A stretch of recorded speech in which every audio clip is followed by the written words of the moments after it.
Welcome friends to the session factor analysis. In the previous session we discussed about the cluster analysis. Cluster analysis, factor analysis more or less same, but however some difference is there. But anyway, before going to the factorial analysis, let me check with the multiple variant techniques, the graph, the diagram, multivariate diagram.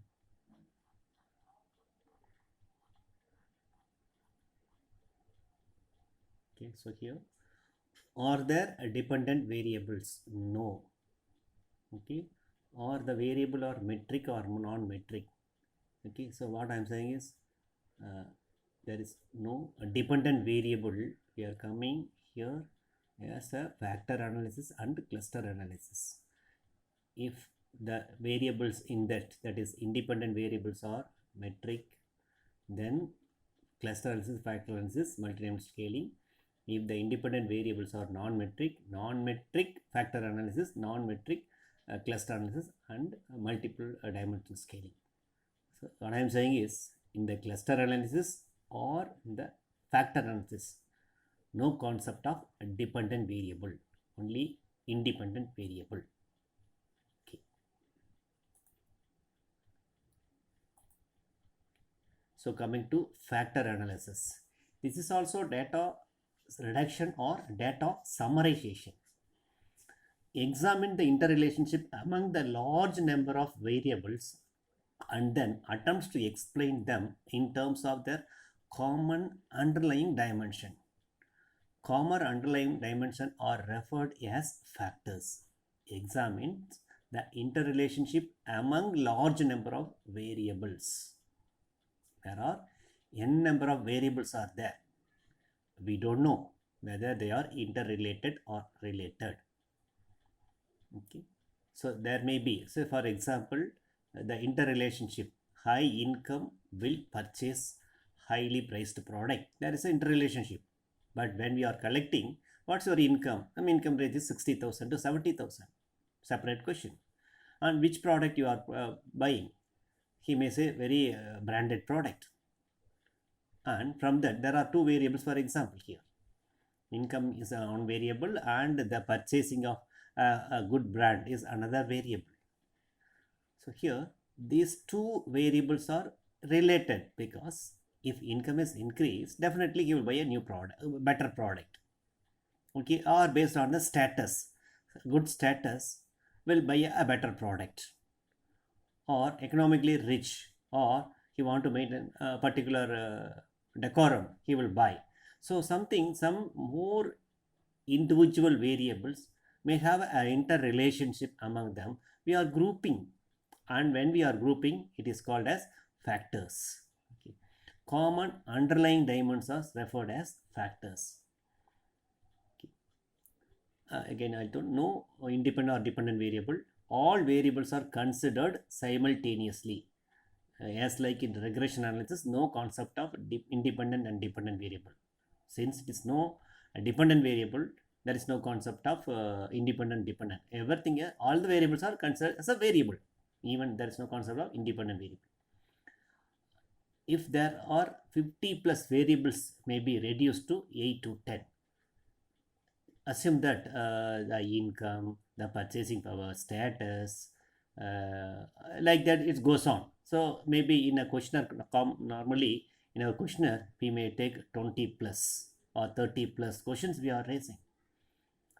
And all the 20 variables we cannot have an analysis. So we are reducing to 8 to 10. Grouped as common underlying dimensions. We too can create independent variable and dependent out of the data summarization. So here, understanding the fact it is used in determination of small number of factors based on a particular number of interrelated quantitative variables. Determination of small number of factors. Okay, factor, what is factors? Interrelated variables are grouped together and it is stated as a factor. Let's understand the second line. Unlike variables directly measured, such as speed, height, weight, okay, etc. That are a variable directly we can measure when we can say some quantitative dimensions. Some variables such as egoism, creativity, happiness, religiosity, comfort, that we cannot directly measure with one variable, single measure entity. So creativity, let us take an example of creativity in an organization. How do we understand whether the person is creative or not? Okay, if we give a questionnaire, or you concentrate on routine work, he will say no. How far you are interested in the routine work? Not at all. Then what sort of work you will concentrate? Something different. So based on the two questions, or like that, based on some more questions, okay, we come to a conclusion: the person X is having some creativity. So I discuss only the person X. Like that, there may be 100 persons. Okay. Now here, based on some 10 questions, okay, the person is creative, and based on some other related answers, the person is ready to work the standard work. He won't come across the new things. Understand? So which are all the 10 questions are related to creativity? In that he answered positively, then we will say that he is a person creativity. So the related measures to creativity are joined together, and the person is creative, or these are all the person having creativity. So here, though there are n number of variables, so creativity is one factor we are taking. And the another factor we are taking is again based on the response. Okay. He is concentrating on the routine work, and maybe he is very lazy, or he is workaholic but not on new things. Like that, we are going to establish, we are finding out some new factors. Okay, based on what? Based on the various statements, that is answers on the various statements, or that is not the various, the different variables. Okay. So here the variables, or so many variables, are converted into few factors. Okay. So they are constructs that are derived from the measurement of other directly observable variables. They are constructs or factors, okay, derived from the measurement of other or directly observable variables. So factor analysis data shall be collected on an interval scale or an SI variable scale. Okay.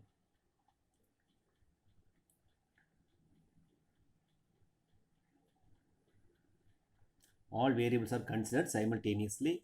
If there are 50 plus variables, may be reduced to 8 to 10, then only it is easy for us for do further analysis, grouped as common underlying dimension. We too can create independent variable and dependent out of data summarization. Factor analysis data shall be collected on an interval scale. Assumption: variables must be interrelated. Okay. Suppose in a questionnaire we are collecting 20 different variables, and each and every variables are not at all interrelated. No other go, we have to go with 20 factors. In case the 20 variables may have some relationship, based on that the 20 variables may be summed up to some, based on the relationship exists, we may convert into 6 or 7 or 5, depends on the interrelationship among the variables. So first one I told that 20 unrelated variables, we cannot club this because each and every variables are different from each other. Okay, we cannot.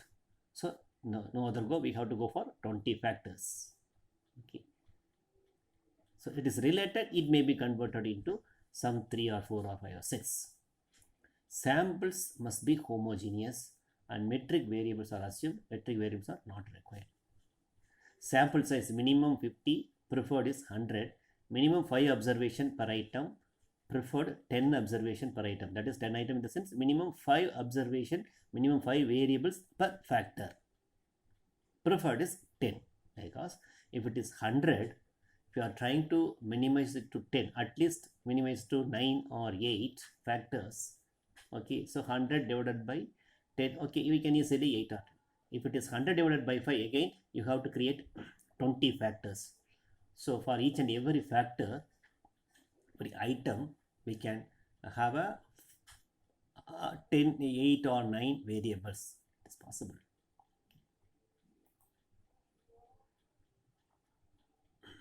When we are coming for the factor analysis, there are two type of factor analysis. Exploratory factor analysis and conformity factor analysis. What is it? First I'll explain about conformity factor analysis. Under the conformity factor analysis, already a theory behind already knows what are all the variables and what are the factors. Only cross-checking. So in the earlier example, egoism. Under the egoism, okay, something is stubborn, he won't flexible, and he won't mingle with them others. These are all the variables already grouped under the factor 1, egoism. Then factor 2 is more open-minded, more friendly nature. So for that, he is often talked to with anybody, he is open nature, like that variables are included, and they constructed the factor 2. Who constructed? The existing researcher constructed, or the theory, earlier theory was says that under the egoism, these are all the variables. Under the friendly nature, these are all the variables. Already the research was conducted and the variables and factors are correlated. Yes, there is a association between these things and it is validated through some test. So for that, we no need to go for any exploratory factor analysis. That means we no need, it is already, it is carried out by some authors, some expert. Okay, so that is called as conformity. We are just conforming. Already theory is there. Okay, already knows that what are the variables and under particular factor, what are the variables. Only here cross-checking. Okay. So it's already there. We no need to bother about how to convert the variables into factors. Okay.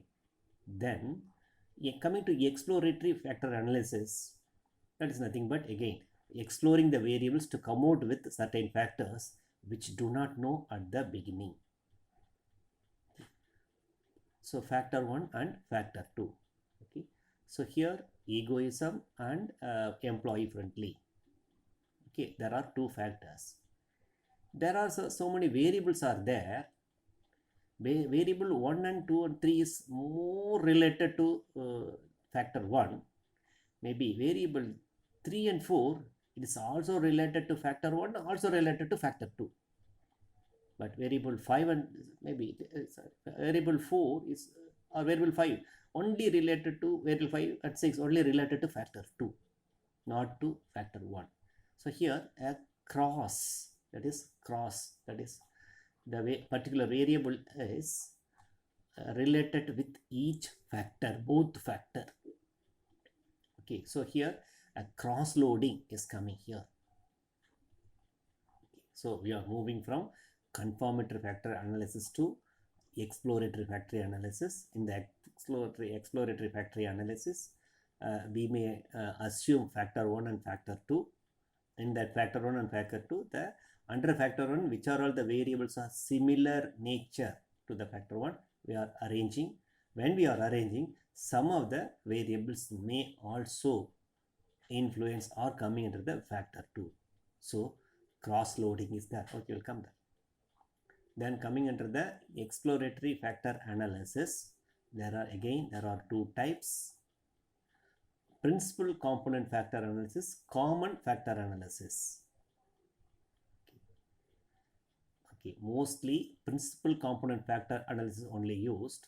Okay, I'll explain common factor analysis. I'll come back to principal component factor analysis. Common factor analysis ignores the unique and error variance. Common factor analysis is complicated, thus less used. Okay, so here the common factor. So common factor, only those variants, those taken which share the variance commonly. Less bother about the other factors. So which are all common to each factor, only that is taken for analysis. They won't bother about the remaining. So this is not that much of robustness, that is strength. Okay, so mostly people are using principal component factor analysis. That is first one. Second one, common factor analysis, not that won't give that much strength, so we won't. So coming back to principal component factor analysis, the first one, principal component factor analysis. So principal component factor analysis takes account of all variances, unique variance, shared variance, error variance, specific, everything is to be taken for the analysis. Whereas in the common factor analysis, only the shared variance, only this is taken. But in the principal component factor analysis, apart from the common variance, everything is taken. Okay, this is familiar. If there are 100 variables, how many the researcher can derive? Okay, so variable 1 to 10. Here 1 to 10 means not in the order, which are all related to factor 1. Yes, accumulated or loaded with the factor 1. If 11 to 20 loaded to factor 2. And we cannot say exactly for factor 1 10, factor 2 10, factor 3 10, like that. There may be some mismatching. That means factor 2 may be loaded with few variables and factor 1 may be loaded with more variables. Maybe, for example, factor 1 is assigned with 12 variables and factor 2 is assigned with only 6 variables. And factor 10 may be with 70 variables. Who knows? Yes, definitely it will be there. So loading, assigning the variables to the factors is called as loading. Here, sometimes 6 variables may be assigned to factor 1 and only 2 variables are loaded to factor 2. To overcome this, we need a better pattern. We are grouping to factor rotation. Rotating the factor, distribution of the variables is made much more better across the factor. So here, the factor 1 is loaded with 6 variables. Factor 2 is only with 2 variables. The concept is called as factor rotation. Through factor rotation, why not? Some other related variables will move from factor 1 to factor 2. Okay, so thereby if it is more like that, the factor 1 is loaded with only 5 variables and factor 2 is loaded with 3 variables. So to balance it, we need a concept of factor rotation. When we are going factor rotation, one particular factor is loaded with more variables. Okay, factor rotation, thereby the balanced load. Loading is basically every variable is loaded into a factor. The correlation variables with a factor. If a variable is very high on one factor and very less on another factor, say here variable 1 is depends connected with factor 1 more on 0.96 and very less on 2 second factor and very 3 on third factor. Okay, so if it is like that, that's no issue at all. But sometimes earlier I told some variables shows high correlation with factor 1 and factor 2, factor 1 and also factor 2 and also factor 3. This is called as the problem of cross loading. So in this juncture we are going for factor rotation. Okay, that is maybe why not this this variable can be diverted to factor 2 or factor 3 instead of factor 1. Okay, that the computer will take care. A basic logic of exploratory factor analysis creates mathematical combination of variables that maximize variance you can predict in all variables. Principal component. New combinations of items from residual variance that maximize variance you can predict in what is left. Second principal component vector. Continue until all variants are accounted for. Select the minimal number of factors that captures the most amount of variance. That is here, this is nothing but factor rotation. So the difference is there. Okay, that difference we want to minimize that. The difference is taken and again we are rotating and we are trying to minimize the variance. Interpret the factors. So here factor is a linear composite, a way of turning multiple measures into one thing. Okay, maybe a weighted score. Factor score measures of one person's score in a given factor. Factor loading, correlation of a factor score with an item, variables with high loadings or distinctive measures of the factor.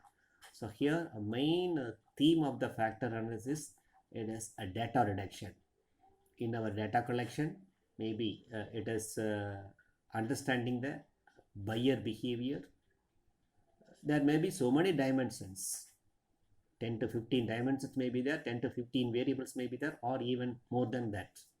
So reducing that in 4 or 5 dimensions, or 4 or 5 factors, 4 or 5 constructs, we are trying to understand.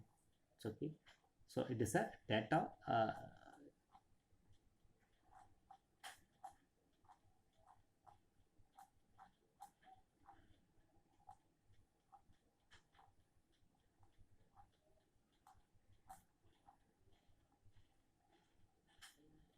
is data summarization and data reduction. That is a technique. Okay, so cluster analysis and factor analysis more or less same. In cluster analysis, we are grouping the customers. Here we are grouping the variables as one factor. Understand? They are grouping the customers as one group, arranging the customers as similar characteristics of customers into one group.